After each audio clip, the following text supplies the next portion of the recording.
সাথে কোনো ঝামেলা হয়েছে? আমার সাথে ঝামেলা হয়েছে। আমি বাজারে গেছি, বাজার করছি, বাজার করে আনছি।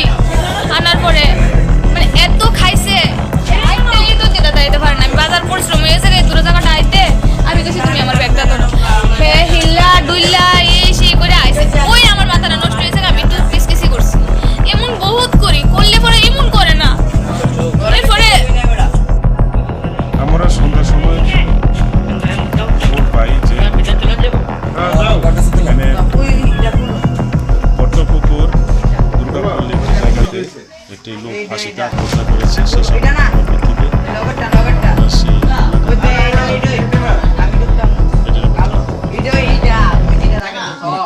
প্রাথমিক তদন্তে কি বোঝা গেছে, মানে কি ঘটনাটা কিভাবে হয়েছে?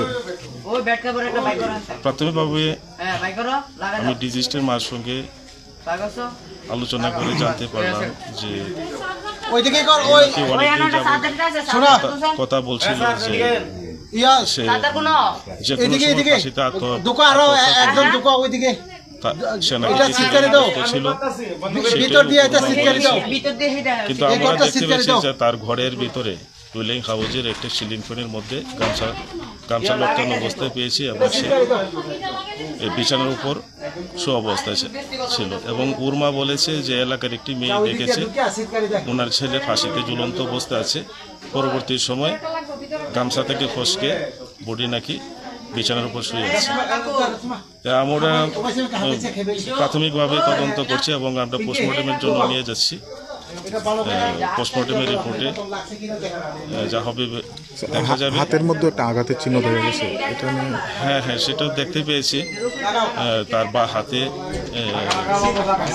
রক্তের দাগ দেখতে পেয়েছি। সেটা ফরেন্সিক টিম আগামীকালকে দেখবেন, দেখলে পরে বুঝতে আইডেন্টিফাই করবেন ওনারা, দেখা যাবে ওদের ইনভেস্টিগেশনে কী আসে। আর আমরা এখানে বডি শিফট করছি আগরতলা জিবিপি হসপিটালের মর্গে আগামীকালকে পিএম করার জন্য।